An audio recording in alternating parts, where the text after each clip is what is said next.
no idea where Peter Dutton is on what used to be a fundamental part of his election pitch. One day he's for it, the next day he's against it. And I think at the end of the day, voters are going to say to themselves, how can we trust this bloke if his policies have got the lifespan of warm yoghurt?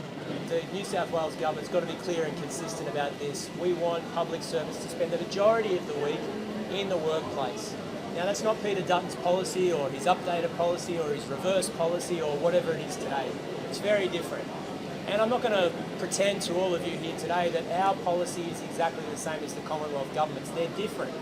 But what I would argue is the workplaces are very different. 85% of the public service in New South Wales are frontline workers.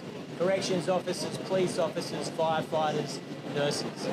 The cohort that works from home during COVID, most of their responsibility is to provide expert help and support for frontline public sector workers. And the only way to do that is to spend some time in the office. So we're not going to change our policy.